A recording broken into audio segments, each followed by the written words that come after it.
আওয়ামী লীগ এইবার সুসংগঠিত হবেই বক্তব্য দিলেন গোপালগঞ্জ জেলা আওয়ামী লীগের সাধারণ সম্পাদক শাহাবুদ্দিন আজম সাহেব। প্রিয় দেশবাসী, বাংলাদেশ একটি বিশেষ সময় অতিক্রম করছে। দেশরত্ন শেখ হাসিনাকে বল প্রয়োগে দেশ থেকে বাধ্য করার পর থেকে বাংলাদেশ আওয়ামী লীগের 2-1 করে নেতাকর্মীকে একের পর এক কোর্টে হাজির করার নামে বিচারের নামে প্রহসন চলছে। আপনারা দেখেছেন পুলিশ বাহিনীকে টপকে কিভাবে আমাদের প্রিয় নেতৃবৃন্দকে অবজ্ঞা ভরে টিম ছড়া হচ্ছে, বিভিন্নভাবে বাংলাদেশ আওয়ামী লীগের নেতাকর্মীদেরকে হেনস্থা করা হচ্ছে। আসলে নেতাকর্মীদেরকে নয়, বাংলাদেশ আওয়ামী লীগকে একটি ঘৃণ্য সংগঠন হিসাবে তারা বাংলার বুকে উপস্থাপন করার অপচেষ্টা চালাচ্ছে। এই অপচেষ্টা কোনো অবস্থাতেই আমরা সার্থক হতে দিতে পারি না।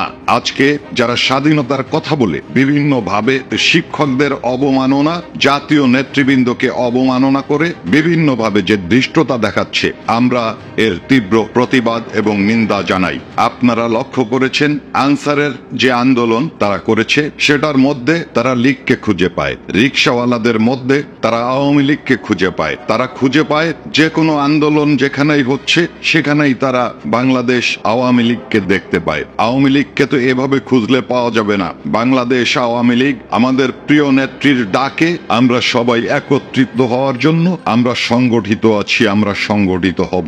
আনসাররা সারা দিন ব্যাপী আন্দোলন করেছে। বাংলাদেশের পুলিশ ছিল, বাংলাদেশের সর্বজন গ্রহণযোগ্য সেনাবাহিনী সেখানে উপস্থিত ছিল।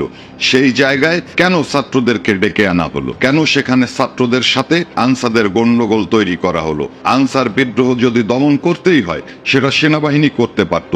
এর জন্য সাধারণ ছাত্রছাত্রীর ব্যানারে যে সন্ত্রাসীদেরকে সামনে আনা হচ্ছে, এর ফল শুভ হবে না, শুভ হতে পারে না। 5 তারিখের পর থেকে বাংলাদেশ আওয়ামী লীগের নেতাকর্মীদেরকে একের পর এক হত্যা করে চলেছে। গাজী গ্রুপের 117 জনকে গতকালও তারা পুড়িয়ে মেরেছে। এই অবস্থা চলতে পারে না, এই অবস্থা আমরা চলতে দেব না। বাংলাদেশের মুক্তিযোদ্ধা যারা জীবিত আছেন, দেশের এই ক্রান্তি লগ্নে আপনাদেরকে সমাজ সংস্কারে এগিয়ে আসতে হবে, তা না হলে দেশটা জাহান্নামে চলে যাবে। আপনারা মুক্তিযোদ্ধা জনতা একতাবদ্ধ হয়ে দেশ জাতিকে আজকে এই ষড়যন্ত্রকারীর হাত থেকে বাঁচানোর জন্য তীব্র আন্দোলন গড়ে তুলবেন। দেশবাসীকে ঐক্যবদ্ধ হওয়ার জন্য অনুরোধ জানাচ্ছি। জয় বাংলা, জয় বঙ্গবন্ধু।